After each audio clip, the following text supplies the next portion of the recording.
Well, new concerns today as the United Nations is now considering, at this moment, a global arms treaty that would curtail certain gun sales. Right now, the UN is working on a plan that would put a whole new set of international gun rules in place. Supporters, including the Obama administration, argue it will make the world more secure by tamping down on weapons commonly used by gangs and terrorists. But critics fear it would infringe on the Second Amendment right to bear arms right here in the United States. Larry Pratt is the executive director of Gun Owners of America, and KT McFarland is a Fox News national security analyst. Larry, let me start with you on this, because the human rights groups have convinced the Obama administration to sort of reverse what had been U.S. policy when it comes to this proposed treaty, and to go into the United Nations and support it, because they argue that human rights violations nationwide or worldwide are the result in part of some very bad guys getting their hands on some guns, and we need to have more regulation of international gun sales. How does that affect the Second Amendment right here at home?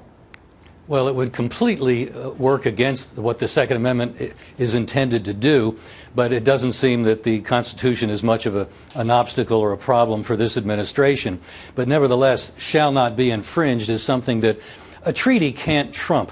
The very language in the Constitution dealing with treaty making says that treaties have to be made under the authority of the United States. And if we, the people, haven't given authority for gun control to the United States, to the federal government, then its hands are tied. And at a practical level, I think even Harry Reid's Senate would look at that treaty if it's presented to them and say, this is toxic. I'm not going there in an election year.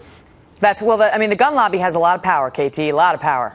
Just look at once the NRA decided to score that Holder contempt vote, you had like 24 Democrats almost immediately come over the other side of the aisle. So these lawmakers do pay attention to what the gun lobby wants. It doesn't want this treaty. But why? I still fail to understand exactly how it's going to affect Americans and the Second Amendment, as opposed to, because, you know, the folks who are proposing this want us to believe that this is only an international thing that's going to stop, genocide in other countries because we're going to take away their guns. Look, everybody wants to stop genocide in other countries. That's not the point. Look at how capable has the United Nations been so far at stopping Iran's nuclear weapons program.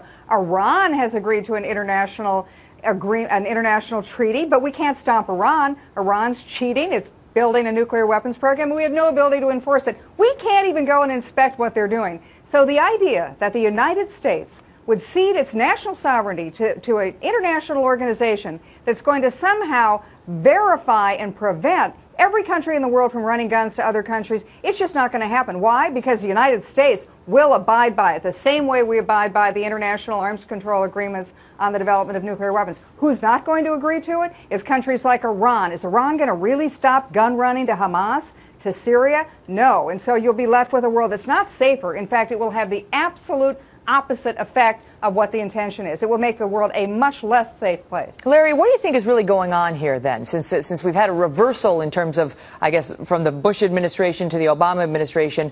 Why? Is this a political issue, or why would the Obama administration be supporting this?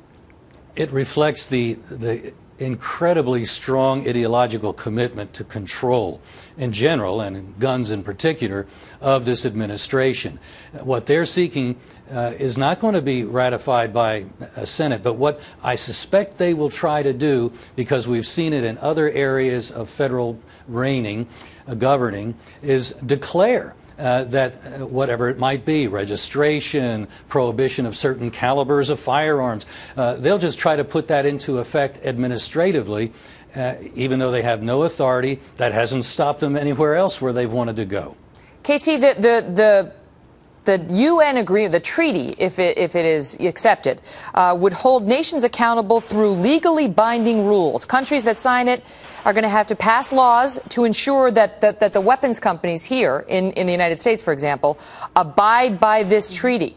So could you have American gun manufacturers being cited for non-compliance by the United Nations? Is there a conflict there between the potential treaty and the Second Amendment? Well, absolutely. United States laws remain supreme in the United States. Our laws are not secondary to international laws, to UN laws. And then you would have a situation where the United Nations is looking at American domestic gun manufacturers and sanctioning them. you know, again, go back and look at how successful the United Nations has been in any time they've done this sort of thing. The other thing I would say is look at how incompetent the United States has been controlling weapons. I mean, look at Fast and Furious. We couldn't even keep track of those guns. We somehow expect the United Nations is going to keep track of hundreds of thousands, millions of firearms, and assume that there's there's no enforcement mechanism, even if it were a good idea. Larry Pratt, KT McFarland, thank you both. Thank you.